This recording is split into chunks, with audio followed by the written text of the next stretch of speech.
વાત સુરતની સિવિલ હોસ્પિટલના બોયઝ પીજી હોસ્ટેલમાં ફરજ બજાવતા એક યુવાન તબીબે આપઘાત કરી લેતા તબીબી આલમમાં રેરાટી વ્યાપી છે। 28 વર્ષીય હર્ષ પંડ્યા નામના તબીબે હોસ્ટેલના રૂમ નંબર 1005માં પંખા સાથે દોરી બાંધીને ગળે ફાંસો ખાઈ જીવન ટૂંકાવ્યું છે। મૃતક હર્ષ પંડ્યા માઇક્રોબાયોલોજી વિભાગમાં તબીબી તરીકે સેવા આપી રહ્યા હતા। ઘટનાની જાણ થતાં જ ખટોદરા પોલીસનો કાફલો સ્થળ પર પહોંચી ગયો હતો। પોલીસે મૃતદેહને કબજે લઈ પોસ્ટમોર્ટમ અર્થે ખસેડ્યો છે અને હોસ્ટેલમાં રહેતા અન્ય તબીબોના નિવેદનો નોંધીને આપઘાતનું ચોક્કસ કારણ જાણવા આગળની કાયદેસરની કાર્યવાહી હાથ ધરી છે।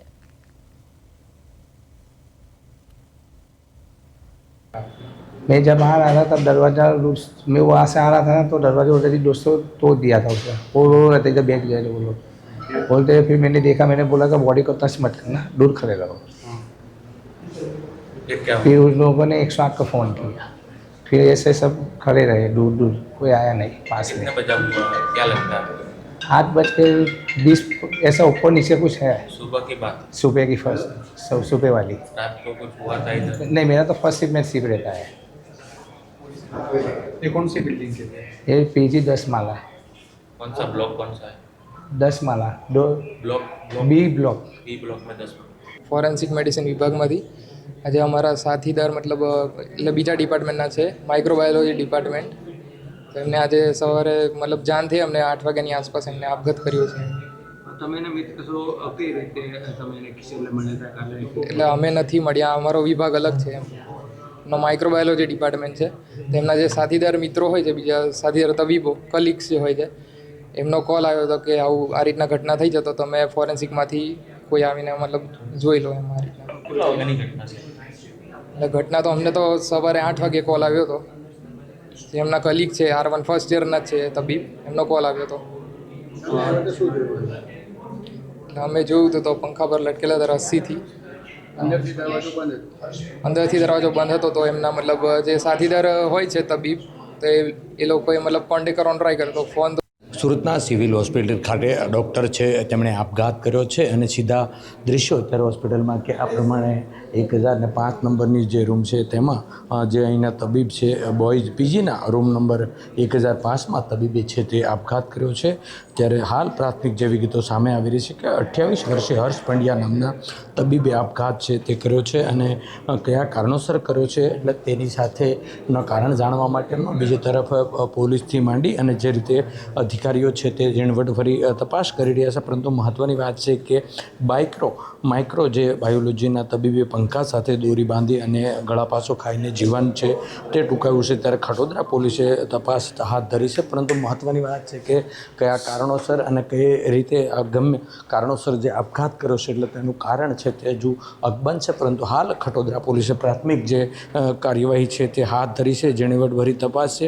હોસ્ટેલમાં જે રહેતા તબીબોના નિવેદન લઈને જે કાર્યવાહી છે તે શરૂ કરી છે, પરંતુ કયા કારણોસર આપઘાત કર્યો છે ત્યારે હાલ આ પ્રમાણે જોઈ શકે છે કે પીજી જે તેમાં લોકો અને ખાસ કરીને અહીંના જે બોયઝ પીજીમાં લોકો છે તે તેમના તબીબો એકઠા થઈ ગયા છે, પરંતુ કયા કારણોસર આપઘાત કર્યો છે એટલે તેને લઈને રહસ્ય છે તે જોવા મળી રહ્યું છે। પરંતુ જે રીતે આપઘાત કરવાની સાથે અહીં જે બોયઝ ખાસ કરીને સિવિલ હોસ્પિટલમાં અને અહીં જે બોયઝમાં રહેતા જે તબીબોમાં પણ એક શોકનો માહોલ છવાયો છે। ત્યારે હાલ તો ખટોદરા પોલીસે છે તે તપાસનો ધમધમાટ તેજ કર્યો છે અને કયા કારણોસર આપઘાત કર્યો છે એટલે તે જાણવાનો પણ પ્રયાસ થયો છે, એટલે તે લાંબા તપાસને અંતે ખ્યાલ આવી શકે છે કે કયા કારણોસર આપઘાત કર્યો છે, પરંતુ હાલ સિવિલ હોસ્પિટલના તબીબના આપઘાતને લઈને ચર્ચા છે તે મચી છે। કેમેરામેન અજય કુમાર સાથે અરવિંદ રાઠોડ, પ્રદેશ 24 ગુજરાતી, સુરત। સુરતની સિવિલ હોસ્પિટલ કેમ્પસમાંથી એક અત્યંત દુઃખદ ઘટના સામે આવી છે। સિવિલ હોસ્પિટલમાં માઇક્રોબાયોલોજી વિભાગના પ્રથમ સત્રમાં અભ્યાસ કરતા એક રેઝિડન્ટ તબીબ તરીકે ફરજ બજાવતા 28 વર્ષીય ડોક્ટર હર્ષ પંડ્યાએ બોયઝ પીજી હોસ્ટેલના રૂમ નંબર 1005માં ગળે ફાંસો ખાઈ આપઘાત કર્યો છે। મૂળ મોડાસાના વતની અને અપરિણિત ડોક્ટર હર્ષ હોસ્ટેલના રૂમમાં એકલા રહેતા હતા। તેઓ હોસ્પિટલમાં ફરજ પર હાજર ન રહેતા સિનિયર તબીબે ફોન કર્યો હતો, પરંતુ ફોન બંધ આવતો હતો। ત્યારબાદ સાથી તબીબોએ હોસ્ટેલમાં જઈ તપાસ કરતા દરવાજો અંદરથી બંધ મળ્યો હતો। બૂમો પાડવા છતાં કોઈ જવાબ ન મળતા સિક્યોરિટીની મદદથી દરવાજો તોડવામાં આવ્યો, જ્યાં ડોક્ટર હર્ષનો મૃતદેહ પંખા સાથે લટકતી હાલતમાં મળી આવ્યો હતો. સાથી તબીબોના જણાવ્યા મુજબ તેમને કોઈ તકલીફ નહોતી. ખડોદરા પોલીસે નિવેદનો નોંધીને આગળની તપાસ શરૂ કરી છે. આજે ગવર્મેન્ટ મેડિકલ કોલેજ સુરત તથા ન્યૂ સિવિલ હોસ્પિટલ ખાતે માઇક્રોબાયોલોજીના ફર્સ્ટ યર રેસિડેન્ટ જે છે હર્ષ પંડ્યા, એમને આજે સવારે અમને ખ્યાલ આવ્યો કે સવારની ડ્યુટીમાં ગયા નહોતા, તો એમના ફ્રેન્ડ્સે પૂછ્યું, ફોન કર્યો, બધી તહેકીકાત કરી તો ખબર પડી છે કે એમને હેંગિંગ દ્વારા સુસાઇડ કર્યું છે. માઇક્રોબાયોલોજીના ફર્સ્ટ યર રેસિડેન્ટ છે. બધી જાણ અમે એમના રિસ્પેક્ટિવ HOD અને ડીન સાહેબ બધાને કરી છે અને હાલમાં એમના પેરેન્ટ્સ સાથે બી વાત થઈ છે. પેરેન્ટ્સ રસ્તામાં છે, મોડાસાથી આવી રહ્યા છે અને અત્યારે હાલમાં બોડીને PM માટે આપણે શિફ્ટ કરી રહ્યા છે. અને અત્યાર સુધી એનું કારણ આજે ગવર્મેન્ટ મેડિકલ કોલેજ સુરત તથા ન્યૂ સિવિલ હોસ્પિટલ ખાતે માઇક્રોબાયોલોજીના ફર્સ્ટ યર રેસિડેન્ટ જે છે હર્ષ પંડ્યા, એમને આજે સવારે અમને ખ્યાલ આવ્યો કે સવારની ડ્યુટીમાં ગયા નહોતા, તો એમના ફ્રેન્ડ્સે પૂછ્યું, ફોન કર્યો, બધી તહેકીકાત કરી તો ખબર પડી છે કે એમને હેંગિંગ દ્વારા સુસાઇડ કર્યું છે. માઇક્રોબાયોલોજીના ફર્સ્ટ યર રેસિડેન્ટ છે. બધી જાણ અમે એમના રિસ્પેક્ટિવ HOD અને ડીન સાહેબ બધાને કરી છે અને હાલમાં એમના પેરેન્ટ્સ સાથે બી વાત થઈ છે. પેરેન્ટ્સ રસ્તામાં છે, મોડાસાથી આવી રહ્યા છે અને અત્યારે હાલમાં બોડીને PM માટે આપણે શિફ્ટ કરી રહ્યા છે.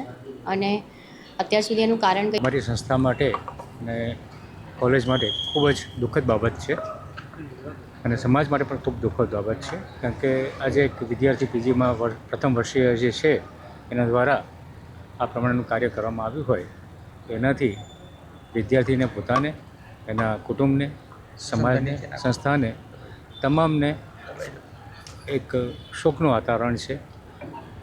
આ અંગે હાજી વિદ્યાર્થીનું શું નામ હતું, કારણ શું સામે આવ્યું, કઈ રીતે જાણ કરી? વિદ્યાર્થી માઇક્રોબાયોલોજીમાં પ્રથમ વર્ષીય છે. એના વિભાગના વડા સાથે અત્યારે વાતચીત થઈ અને હાલના તબક્કે કોઈ પ્રાથમિક કારણ એમને જાણવા મળેલું નથી અને એના વાલી વારસાને પણ જાણ કરવામાં આવી છે, પિતાશ્રીને. તેઓ પણ એ